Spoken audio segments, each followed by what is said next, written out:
Hello, titia chegou, minha gente. Vou ler aqui um texto do Instituto IOSCAS, texto publicado no site deles no dia 9 de janeiro de 2019, cujo título é Agradeça pela Escuridão. Eu seguia de carro pelas montanhas do Arizona, na sinuosa estrada que liga Flagstaff a Sedona, quando fui abalroado por outro veículo. Depois de alguns dias internado, fui convalescer na casa de Canção Estrelada, o xamã, que tinha o dom de eternizar a filosofia do seu povo através da palavra. Estávamos na varanda de sua casa. Era uma tarde linda, sem nenhuma nuvem no céu. Lamentei o acidente, pois não poderia fazer quase nada daquilo que havia me programado. Passeios a cavalo, mergulhos no lago, descer de bote pelas corredeiras, além das desejadas trilhas até os locais sagrados nas montanhas, para os cerimoniais mágicos não seriam possíveis com a perna engessada. Canção Estrelada apenas me olhou. Acendeu seu indefectível cachimbo com fornilho de pedra vermelha, deu algumas baforadas e disse: tudo o que acontece em nossas vidas é para o nosso bem. Portanto, agradeça pelo acidente. Falei que ele não poderia estar falando sério. Embora eu tivesse consciência de que os danos poderiam ser mais graves, e isso sempre é possível, de outro lado, eu poderia passar as férias sem qualquer lesão, como, aliás, sempre foram os meus dias em Sedona. O xamã olhava a fumaça do cachimbo dançar ao sabor da brisa da tarde e comentou: a sua espiritualidade é como um lago com pouca água, Ioscas, ainda muito rasa. Eu sacudi a cabeça em resposta. Comentei que ele não estava com o humor afiado. No mas, não se faz graça com a desgraça dos outros. Lembrei os meus muitos anos de estudo em filosofia e metafísica, inclusive os vários períodos nos quais estive com ele aprendendo sobre xamanismo. Falei dos estudos que mantinha sobre o Tao, o estoicismo e a tradição cristã com Li Tzu, Loureiro e o Velho, respectivamente. Canção Estrelada questionou: de que me serve ter um rio a atravessar o quintal, se não bebo nem me banho em suas águas? Discordei de imediato. Falei que era impossível ficar satisfeito por ter planos de férias frustrados, principalmente por causa de um acidente que poderia ter sido evitado. Ponderei que se eu não tivesse ido a Flagstaff almoçar naquela tarde, nada teria acontecido. O xamã deu de ombros e disse: talvez pudesse ter acontecido algo pior se tivesse ficado aqui. Tornou a baforar o cachimbo e considerou: os bons espíritos nunca nos desamparam. Há lesões e situações bem mais graves do que uma perna fraturada. Aceite que você recebeu um belo presente. Ficará mais fácil aprender a usá-lo. Agradeça. Fomos interrompidos nesse instante por um grupo de amigos que passariam a noite na floresta para fotografar animais noturnos. Foram me pedir emprestado a máquina fotográfica uma vez que eu não poderia acompanhá-los. Disse para eles pegarem em minha mochila e olhei para a Canção Estrelada como quem diz para ele me compreender e dar razão. O xamã sorriu. Assim que o pessoal se despediu, ele comentou: a sabedoria ancestral de meu povo ensina que em cada situação ruim existe um mago escondido entre os escombros. Um mago? Estranhei. O xamã prosseguiu: o poder de um mago é o de transformar a realidade. Encontre o mago ou o acidente será apenas uma chateação. Canção Estrelada se levantou e saiu. Peguei um livro para me distrair, mas não consegui me envolver na narrativa. A minha mente, de modo recorrente, me fazia lembrar daquilo que eu tinha programado, mas não poderia fazer. As minhas férias tinham sido furtadas pelo destino. Os dias começaram a ficar quentes demais e as noites muito geladas. O café morno, a comida sem gosto. Foi quando chegou o final de semana. Aos sábados, desde que deixou de dar aulas na escola da cidade há muitos anos, pais e filhos se reuniam sobre o frondoso carvalho que havia no quintal da sua casa para ouvir as histórias contadas pelo xamã, nas quais ensinava a sabedoria antiga de seu povo. Era um agradável e seguro cerimonial mágico. Magia é transformação. As histórias deixavam ideias novas como sementes para cada um modificar a própria realidade. Muda-se a vida quando mudamos a maneira de viver cada um dos seus dias. Eu estava confortável na varanda e preferi não me aproximar. Escutaria dali. 2 meninos, com uns 5 anos de idade, vieram até mim e me ofereceram balas. Recusei. Acrescentei que balas tinham muito açúcar e causavam cáries. Um dos meninos se virou para o outro e comentou: "O tio está ranzinza, vamos embora." Aquilo me incomodou. Não se educavam mais crianças como antigamente, pensei. Diante de dezenas de pessoas que se acomodaram sobre a grama, canção estrelada, começou a história. Há muito tempo havia um notável guerreiro chamado Koda. Ele cavalgava bem, era um excelente rastreador, escalava paredes de pedras com rara agilidade, habilidoso no uso do arco e um exímio lutador. Gostava de caçar sozinho, pois ninguém conseguia acompanhá-lo em força e destreza. Passava dias na floresta e quando retornava trazia toda a carne que a aldeia precisaria para atravessar o inverno. Era temido pelos inimigos e admirado pelos amigos. Certa vez, quando seu único filho entrou na adolescência, contrariou os próprios hábitos e o levou consigo para caçar. Queria transmitir ao jovem tudo aquilo que aprendera com o pai e aperfeiçoara. Naquela caçada, conseguiram localizar um enorme urso pardo, um animal famoso por sua agressividade. Contudo, Koda sabia que, além de suprir boa parte da alimentação da tribo, aquela caça seria um valioso rito de iniciação para o filho. Passaram dias espreitando o animal.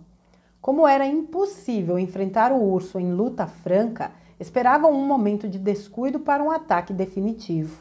O animal seguiu para um penhasco.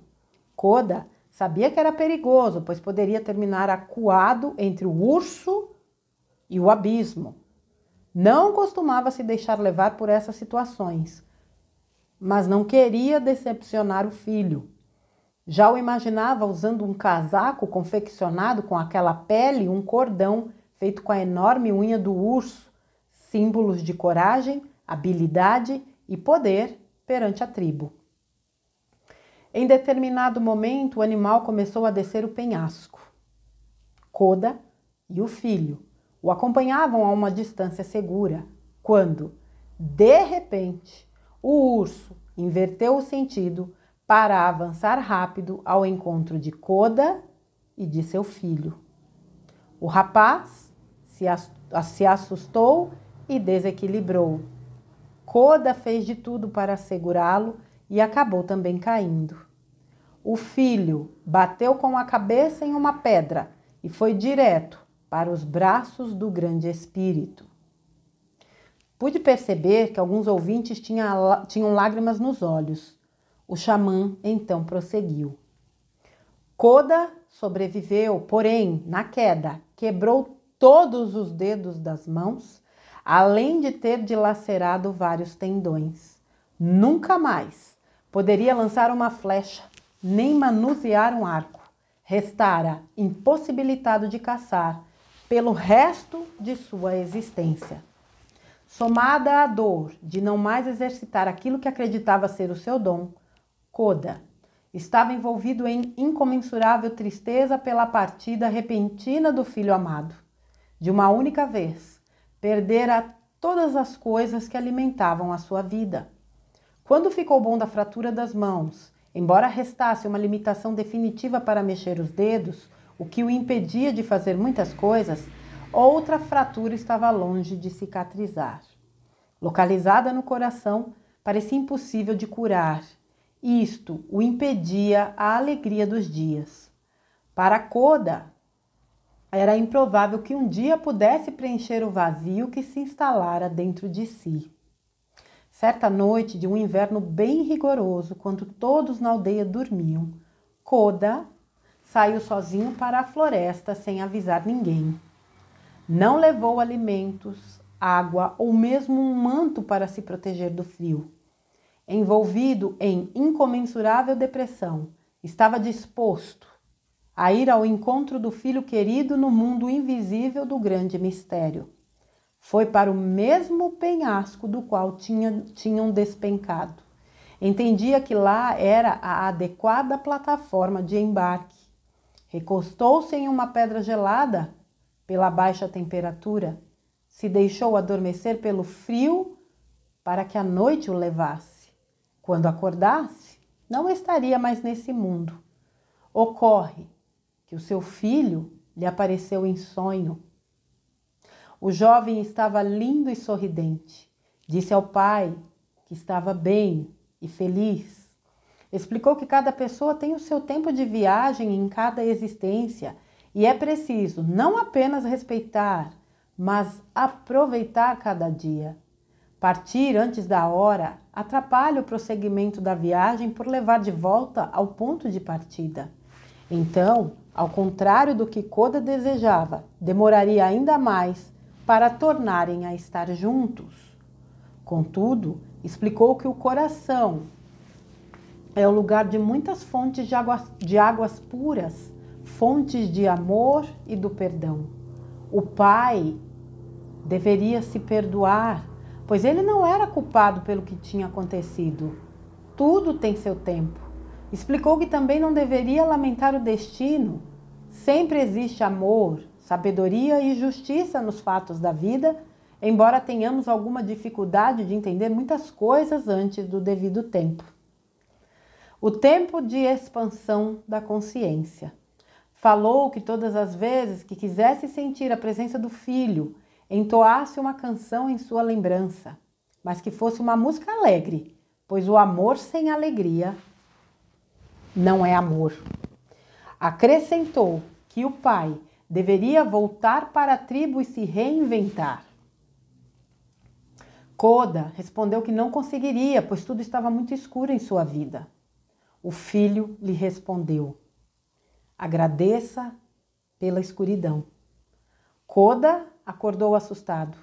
Além do impacto que o sonho causara, estava muito frio e começava a sentir uma incômoda dormência pelo corpo.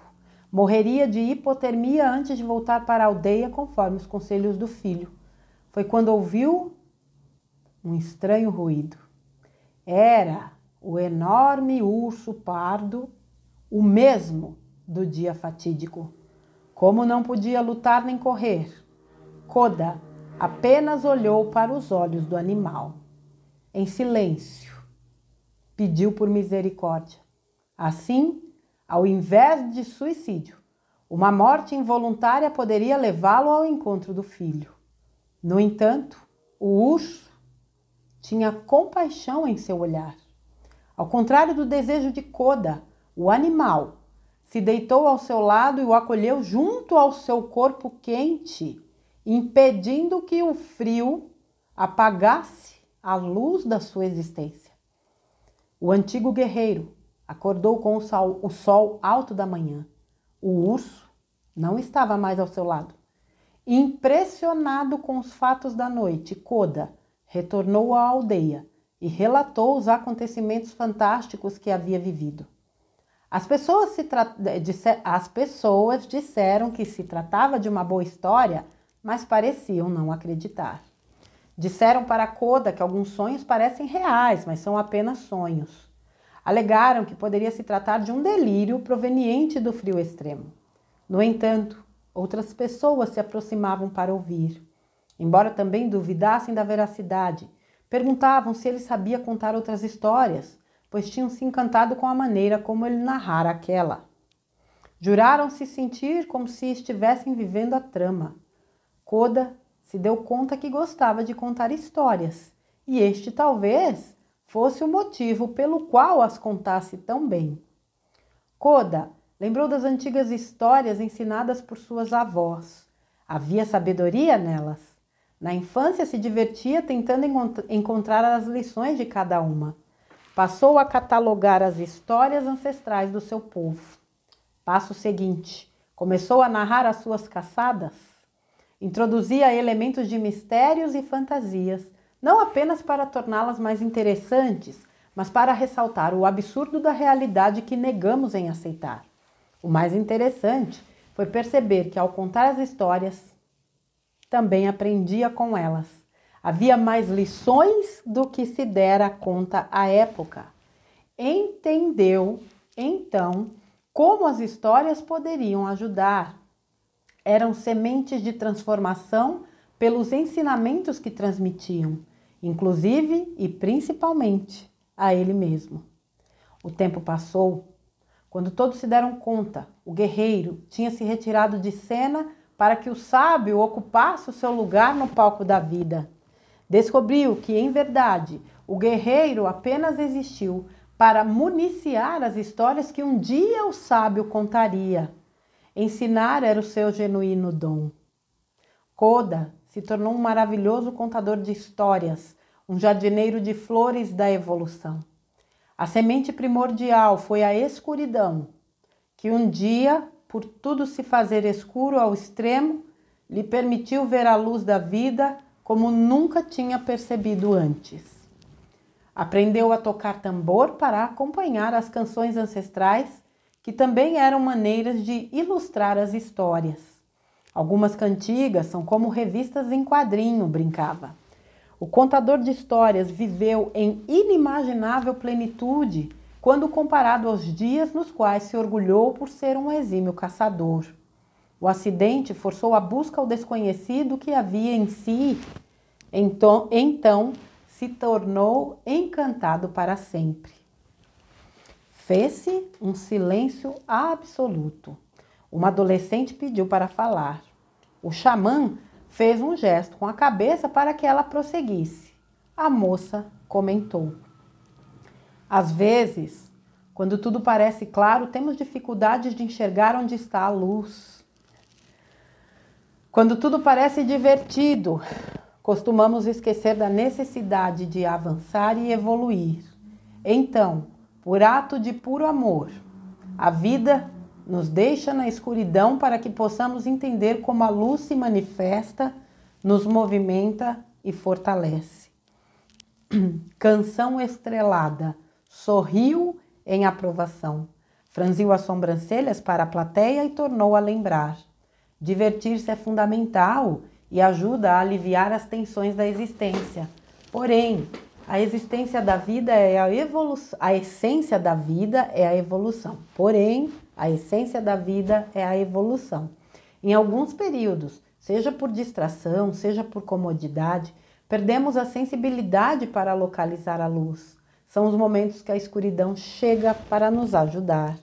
Ao destruir a realidade de hoje, ela abre espaço para um inimaginável amanhã, ao ressaltar a luz que não conseguimos ver. Claro, desde que saibamos aproveitar a oportunidade. Uma garotinha levantou o braço. Canção Estrelada disse para ela falar. A menina queria saber qual música Koda cantava quando sentia saudade do filho, pois ela teve um cachorrinho que também tinha ido encontrar com o grande espírito. O xamã lhe sorriu com doçura e explicou. Koda pegava o tambor e rufava uma canção de amor para o filho. Ele deixava que o seu coração lhe dissesse qual seria a canção. O grande segredo de Koda foi que ele aprendeu a ouvir o próprio coração. Isto o tornou um sábio. Então, quando dormia, em seus sonhos, encontrava com o filho.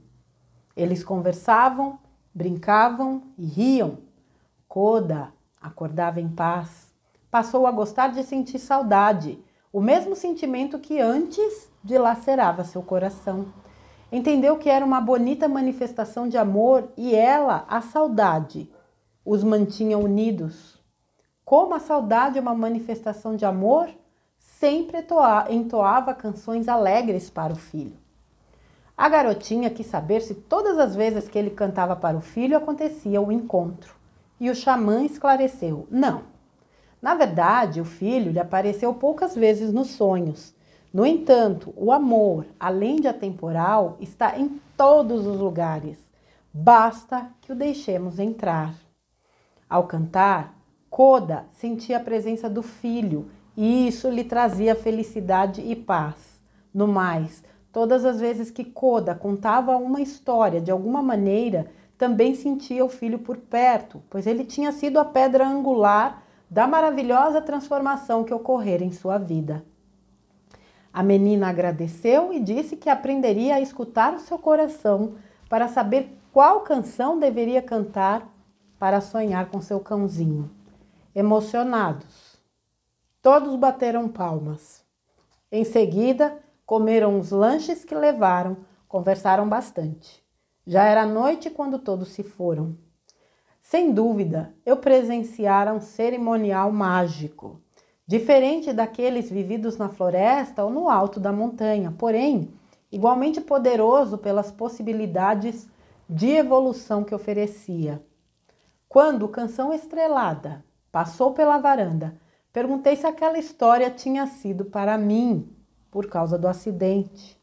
Ele deu de ombros e disse: todas as histórias nos servem, basta deixar que nos ensinem. Falei que algo me tocara naquela narrativa, mas não sabia o que era.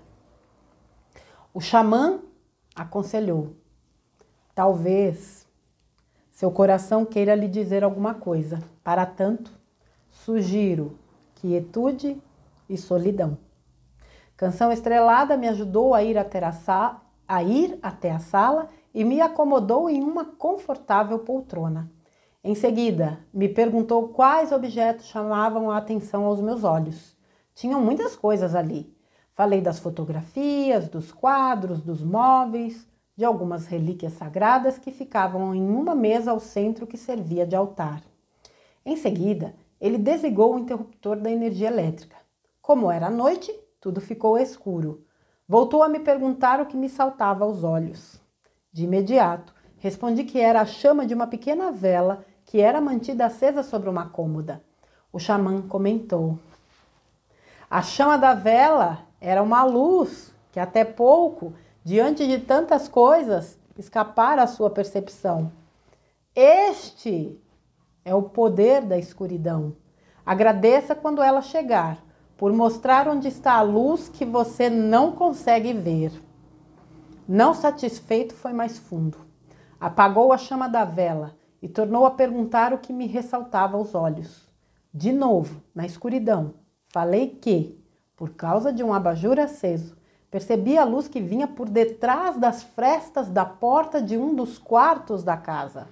Canção Estrelada alertou: existem várias portas. Apenas a escuridão permitiu ver em qual delas há luz por trás.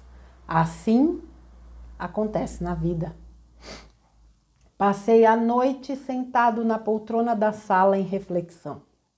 Os meus pensamentos deram volta ao mundo várias vezes, ao meu mundo. Entre idas e vindas, subidas e descidas, me dei conta que sempre amei escrever. Fui trabalhar como publicitário como maneira de desenvolver histórias através dos anúncios que eu criava. Em outro momento, há muitos anos, quando vivi uma situação muito complicada, escrevia todos os dias como maneira de manter minha sanidade e equilíbrio. De um jeito próprio, eu nunca abandonara a escrita. Nos últimos anos, a minha busca por autoconhecimento me levara a muitos cantos do mundo, do Arizona ao Himalaia, do mosteiro ao deserto. Em verdade, eu estive em muitos lugares porque precisava entender que o melhor lugar do mundo está dentro de mim. Foi necessário viver muitas histórias. Cada uma conta um passo desse caminho. O caminho. Eu precisava escrevê-las. A minha alma queria isso. Peguei um caderno que levava na mochila e comecei. Escrevi à mão. Era um manuscrito. Escrevi dias e noites, parando apenas quando vencido pelo sono. Algumas vezes adormeci em cima do caderno. A dificuldade de locomoção tornou o ato de escrever ainda mais prazeroso. Graças à dificuldade, entendi o pedaço que me faltava, ou melhor, a parte que havia esquecido em mim. O que a vida me impedia por um lado, me enriquecia por outro. Sempre é assim quando estamos atentos. O final das férias coincidiu com o prazo para retirar o gesso. Eu estava com a perna curada e a alma também. Tinham sido as melhores férias da minha vida. Eu voltava para casa renovado e com um caderno repleto de histórias. No dia da partida, me despedi de Canção Estrelada e o agradeci por todos os ensinamentos. Quando saí da sua casa, vi o inseparável tambor de duas faces ao lado de uma pequena fogueira feita no jardim. O calor do fogo era usado para esticar o couro do instrumento. Foi quando me dei conta que sempre houvera uma pata de urso estampada em uma das faces do tambor. É uma tradição dos xamãs pintarem os seus tambores com símbolos, mandalas, totens ou animais de poder. Mas, e a pata de um urso? Seria ele Koda? Olhei para a Canção Estrelada, assustado com o que poderia se tratar de uma revelação. Os meus olhos queriam uma resposta. O xamã apenas arqueou os lábios em leve sorriso, sem dizer nenhuma palavra.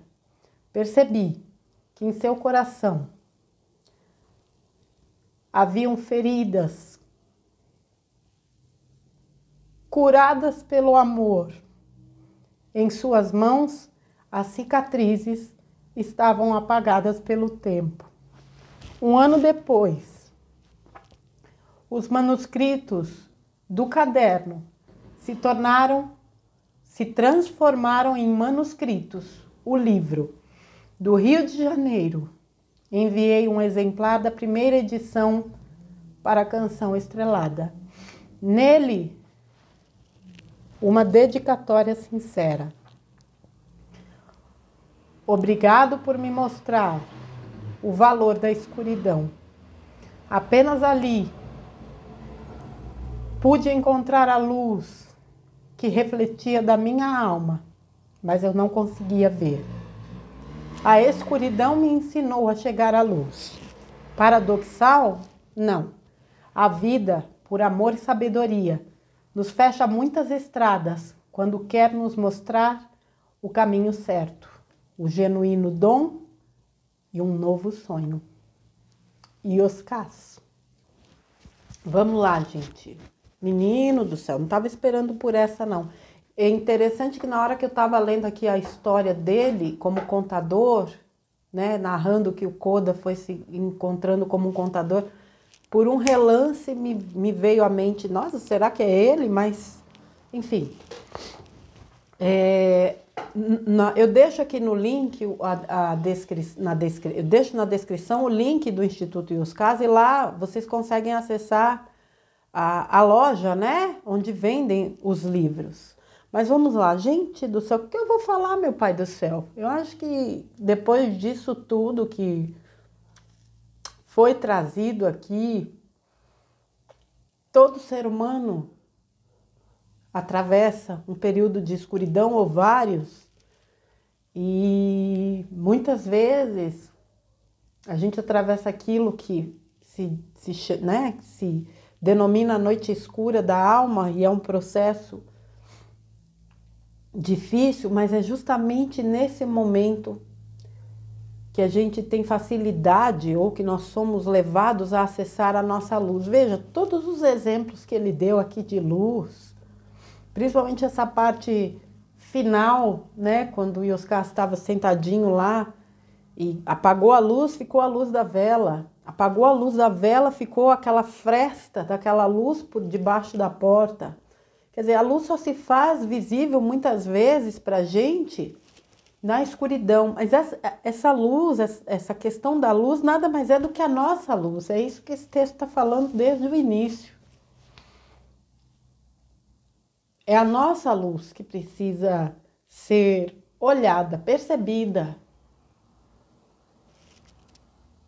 E a gente não a percebe, até que a gente atravesse momentos profundamente dolorosos. Ou ao menos não atravessava com todas as mudanças que esse planeta tem vivenciado. Eu tenho, na minha profissão hoje, o privilégio de atender pessoas e conversar com elas e participar de grupos em que eu acompanhei períodos de profunda escuridão nas vidas delas. E o quanto elas têm atravessado esse processo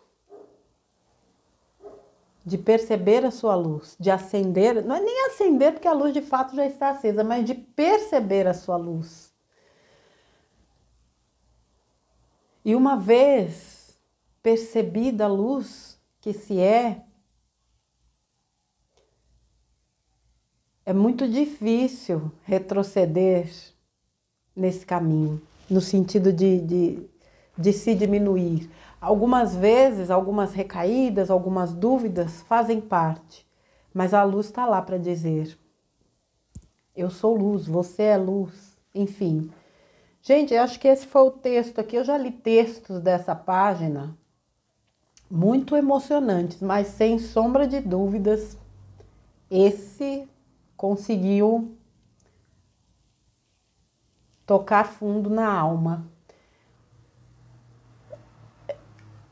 Essa questão de você olhar, de agradecer a escuridão, de olhar para aquilo que é negativo e extrair ali as lições e encontrar naquilo uma forma de você evoluir ou melhorar ou ascender, né? Subir um degrau.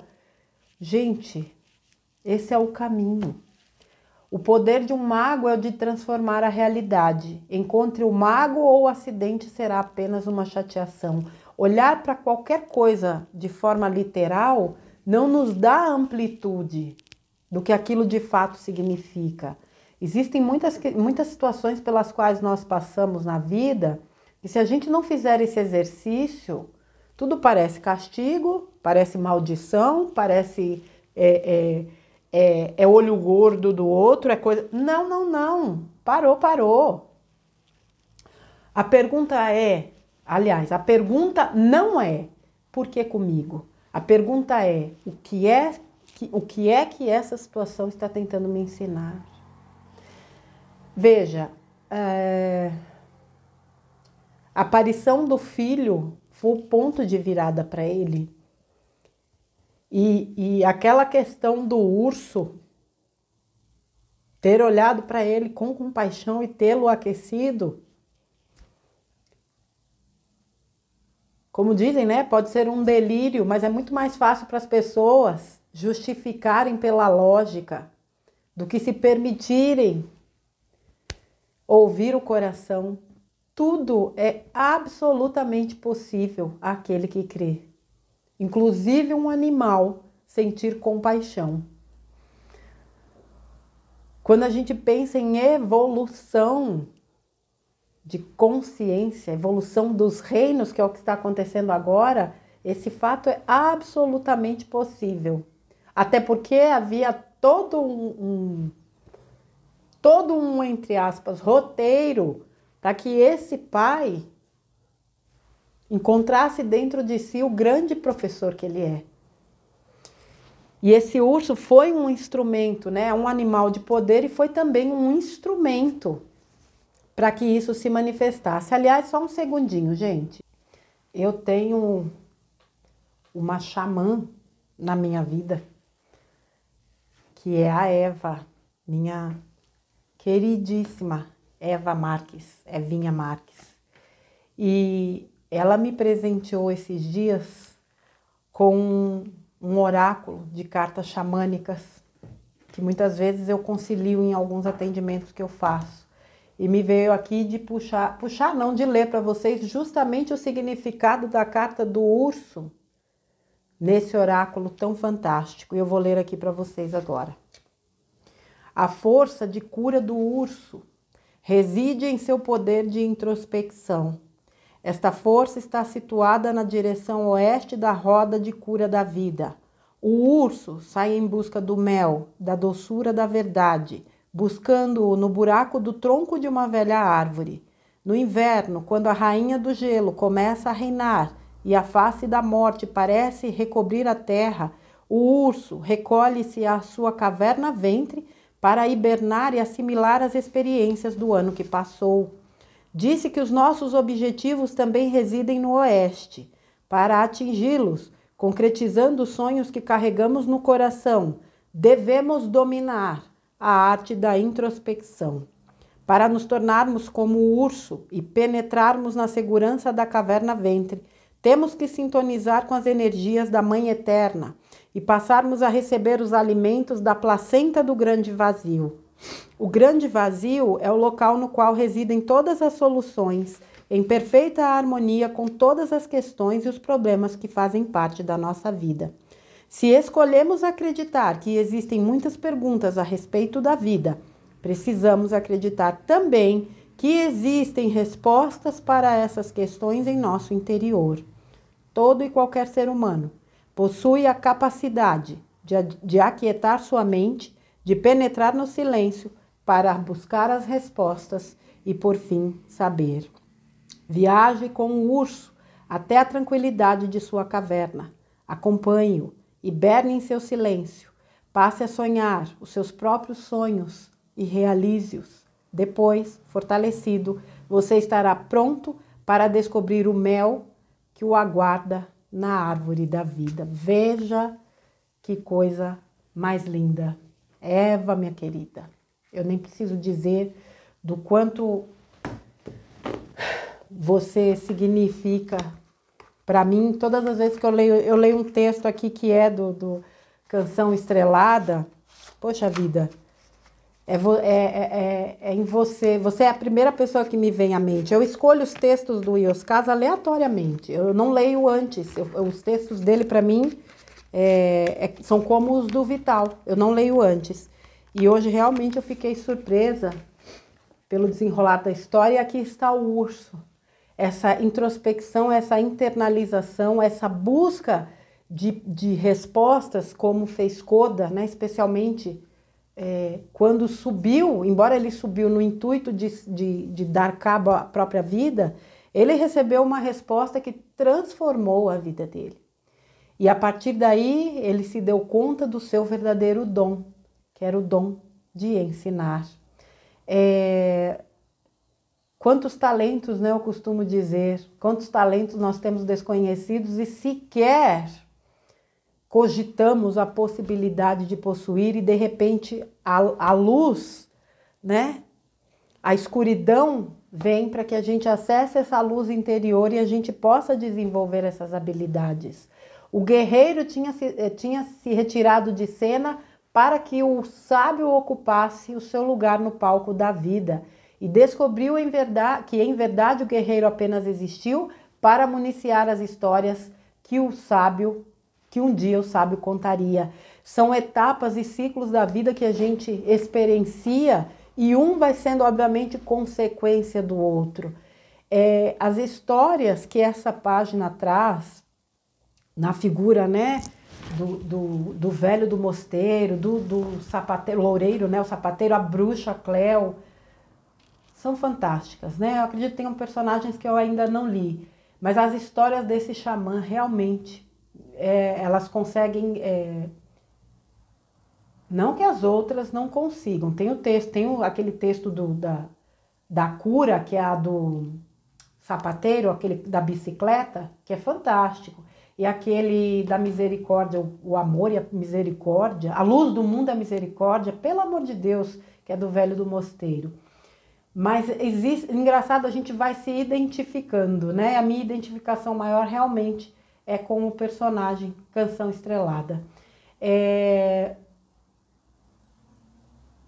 A mensagem que fica mais uma vez é ouvir o coração. Eu acredito que o interruptor dessa luz interna seja o nosso coração. O grande segredo de Koda foi que ele aprendeu a ouvir o próprio coração e isso o tornou um sábio.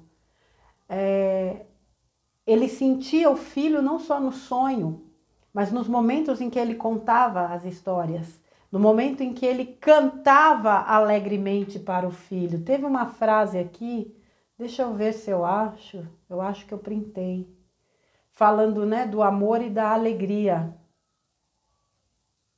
O amor sem alegria não é amor. O amor eleva, o amor cura, o amor liberta, o amor salva. O amor te coloca num outro patamar. Por isso que eu falo que o amor foi tão distorcido pra gente. Qualquer coisa virou amor. O amor não traz sofrimento. De jeito nenhum. Muito pelo contrário.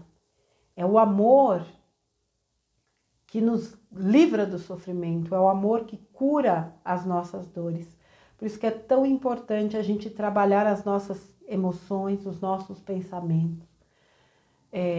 Por isso que é tão importante a gente se abastecer do que nos liberta e não do que nos aprisiona. É preciso ampliar o entendimento da vida. Todos nós viemos para cá com um planinho de alma, começo, meio e fim. E tá tudo bem, porque faz parte. Ninguém morre. A gente só muda de dimensão. E honrar, viver uma vida plena, é honrar quem se foi. Porque com certeza, aquela pessoa que se foi, gostaria que nós vivêssemos uma vida plena.